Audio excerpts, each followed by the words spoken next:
कुछ समझ नहीं आता मैं क्या करूं, यही उलझन लिए दर बदर फिरता हूं, रोज उठकर रोज गिरता हूं। मैं क्या करूं ये खुद से ही खुद सवाल करता हूं। तो हाँ गाइस, आज मैं 12th के बच्चों के लिए एक इलेक्ट्रोस्टैटिक्स एंड मैग्नेटिक्स में एक रिलेशन सिमिलैरिटी जो होता है वो मैं लेकर के आया हूं। तो प्लीज इस वीडियो को एंड तक देखिए और इस टेबल को अच्छे से समझे, क्योंकि ये आपके लिए बहुत ही कारगर साबित होगा।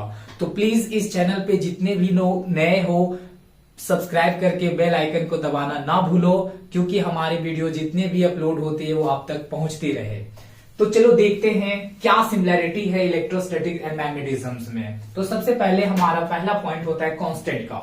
हम जो इलेक्ट्रोस्टैटिक्स में कांस्टेंट यूज करते हैं वो है 1/4 पाई एप्सिलॉन नॉट। और एप्सिलॉन नॉट का क्या होता है, ये एक इलेक्ट्रिकल परमिटिविटी होता है जो इलेक्ट्रिकली मीडियम को रिप्रेजेंट करता है, जिसका वैल्यू 9 × 10⁹ न्यूटन मीटर स्क्वायर पर कूलम स्क्वायर होता है। अब हम यूज करते हैं मैग्नेटिज्म में जो कांस्टेंट वो होता है μ0/4 पाई। कुछ करना नहीं है, यहाँ पे भी 1/4 पाई है, यहाँ पे भी 1/4 पाई है। डिफरेंस बस इतना है कि यहाँ पे डिवाइड में एप्सिलॉन नॉट है, यहाँ μ0 अपर में है। कारण क्या है कि हमारा जो मेटल्स होता है वो मैग्नेटिकली मैग्नेटाइज बहुत जल्दी हो जाता है, तो और मैग्नेटिज्म प्रॉपर्टी को बढ़ाता है, इसलिए इसका रिलेशन डायरेक्टली प्रोपोर्शनल का होता है, जिसकी वजह से हम μ0 को ऊपर रखते हैं। और इसका जो वैल्यू होता है ऑल ओवर वो 10⁻⁻⁷ टेस्ला मीटर पर एम्पियर। ओके, लेट्स अगेन अब हम लोग फोर्स को देखते हैं।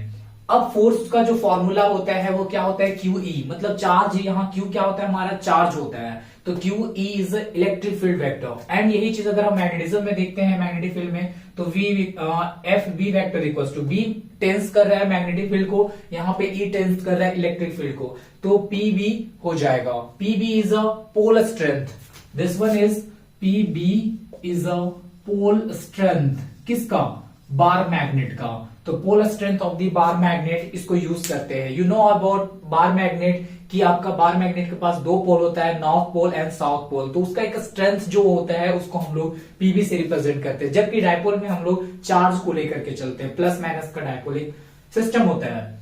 अब मैं नेक्स्ट की बात करूं तो फील्ड इंटेंसिटी, यानी कि हम फील्ड इंटेंसिटी में इलेक्ट्रोस्टैटिक्स में देखेंगे तो इलेक्ट्रिक फील्ड इंटेंसिटी बोलेंगे, इसी चीज को मैग्नेटिक्स में देखेंगे। दिस वन इज मैग्नेटिज्म, तो मैग्नेटिज्म भी बोल, हाँ ठीक है मैग्नेटिज्म ही रहने देता हूं मैं। तो यहाँ पे जो है मैग्नेटिक्स भी बोल सकते हैं, यहाँ मैंने हेडिंग डाला है similarity between electrostatics and magnetics sorry. तो यहाँ पे हम फील्ड इंटेंसिटी की बात करें तो अगर इलेक्ट्रोस्टैटिक्स में बात करेंगे तो उसको बोलेंगे इलेक्ट्रिक फील्ड इंटेंसिटी। और इलेक्ट्रिक फील्ड इंटेंसिटी जो होता है वो सिर्फ होता है पॉइंट चार्ज की वजह से, यानी कि कोई पॉइंट चार्ज है तो उसके अराउंड एक फील्ड जनरेट होता है, और उस फील्ड इंटेंसिटी को हम किसी भी पॉइंट पे चेक करते हैं तो इलेक्ट्रिक फील्ड इंटेंसिटी को कहते हैं। अब यहाँ पे हो जाए फॉर्मूला जो होता है KQ/R² लोग याद रखते हैं, तो K का वैल्यू होता है हमारा 1/4 पाई एप्सिलॉन नॉट, इसी को तो K बोलते हैं हम, ठीक है। अब यहाँ पे इसको हम लोग क्या बोलते हैं, K बोलते हैं। इसी चीज को अगर हम लोग मैग्नेटिज्म में देखेंगे तो यहाँ पे मैग्नेटिक फील्ड जो होता है वो करंट एलिमेंट की वजह से होता है, इसलिए मैंने ब्रैकेट में मेंशन किया है कि इलेक्ट्रिक फील्ड जो होता है ड्यू टू पॉइंट चार्ज की वजह से होता है, जबकि मैग्नेटिक फील्ड की अगर बात करें तो ड्यू टू करंट एलिमेंट की वजह से होता है। तो ये कितना हो जाएगा, μ0/4 पाई IdL/R²। IdL is a current element, IdL is a current element. Next one is dipole moment. तो डायपोल मोमेंट क्या होता है, चार्ज कोई जब हम सिस्टम बात करते हैं डायपोल मोमेंट में तो पता होगा एक प्लस होता है एक माइनस होता है। अगर हम डायपोल की बात करें तो एक तरफ प्लस क्यू होता है तो एक तरफ माइनस क्यू होता है, इनके बीच में एक डिस्टेंस होता है जो सेंटर से आधा इधर ए मानते हैं और इधर ए मानते हैं, तो टोटल डिस्टेंस हम लोग 2a लेते हैं। तो यानी कि डायपोल मोमेंट क्या होता है, product of any one of the charges and the distance between them.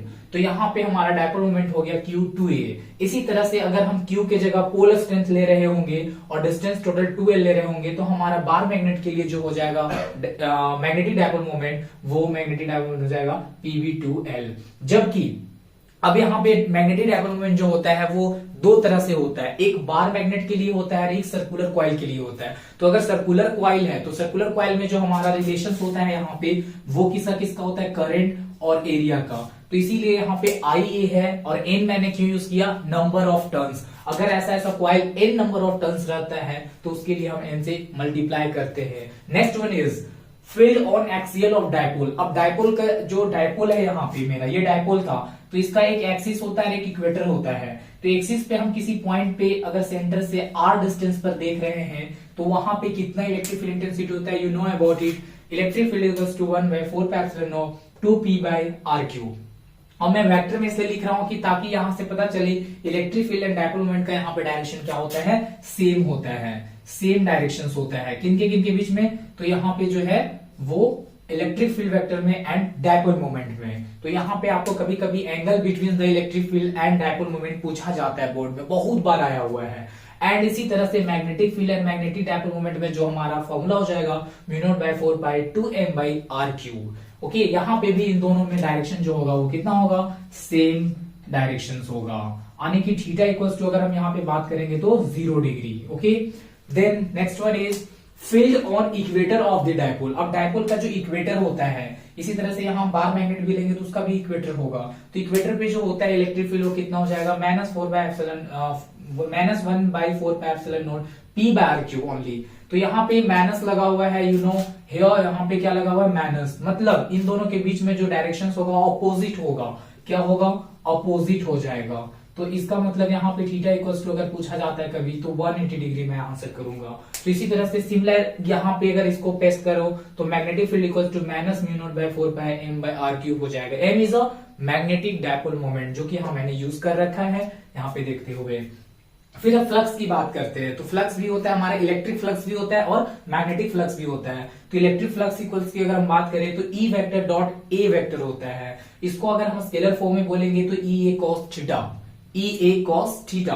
यानी कि इलेक्ट्रिक फ्लक्स को हम E vector dot A vector की बात करें तो EA cos थीटा बोलेंगे and phi equals to B vector dot A vector. अगर हम इसको शॉर्ट करें तो इसको भी मैग्नीट्यूड में बोलेंगे तो BA cos थीटा। सिमिलर आपको दिमाग लगानी है। Next one is torque. तो टॉर्क हम लोग इलेक्ट्रोस्टैटिक्स में देखते हैं वो P क्रॉस E वेक्टर होता है।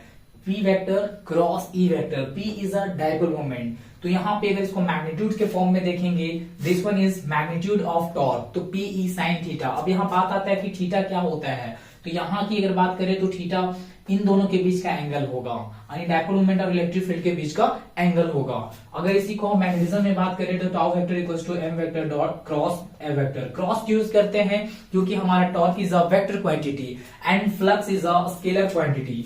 ये क्या होता है हमारा, स्केलर होता है और पॉजिटिव भी हो सकता है, नेगेटिव हो सकता है, जीरो भी हो सकता है। ये वेक्टर है तो ऐसा नहीं कि ये नहीं हो सकता, ये भी प्लस नेगेटिव और जीरो होता है। तो आपको एंगल ध्यान रखना है, जो जो एंगल पे यहाँ पे लोग डिसाइड करते हैं उसके अकॉर्डिंग होता है।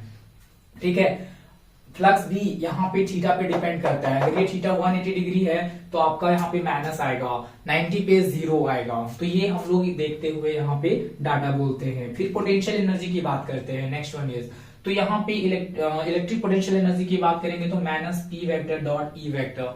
फिर माइनस इसको हम लोग अगर स्केलर फॉर्म में बोलते हैं तो माइनस P cos थीटा। इसी को माइनस MB अगर वेक्टर में बोलते हैं तो minus M vector dot B vector, scalar form में माइनस MB cos थीटा। फिर यहाँ पे थीटा क्या हो जाएगा, angle between the dipole moment and electric field. यहाँ पे angle between magnetic dipole moment and magnetic field. फिर एनर्जी डेंसिटी। तो एनर्जी डेंसिटी हमारा क्या होता है, half epsilon not E square. ये बच्चे लोग बहुत लोग इसको मिस कर देते हैं तो मैंने इसको मेंशन किया है। एंड मैग्नेटिक एनर्जी डेंसिटी जो होता है वो B स्क्वायर बाय 2μ0। तो इस तरह से हमारा जो इलेक्ट्रोस्टैटिक्स एंड मैग्नेटिज्म में जो होता है, मैग्नेटिक्स में जो होता है, एक सिमिलैरिटी क्रिएट होता है जिसको मैंने इसको रिलेट करके आप लोगों के लिए लाया। तो प्लीज इसको आप ज्यादा से ज्यादा देखें एंड शेयर करें। और अगर ये वीडियो आपको अच्छी लगी हो तो लाइक करके सब्सक्राइब करें एंड कमेंट ज्यादा से ज्यादा करें ताकि मैं इस तरह का वीडियो आप तक पहुंचाता रहूं। Thank you for watching.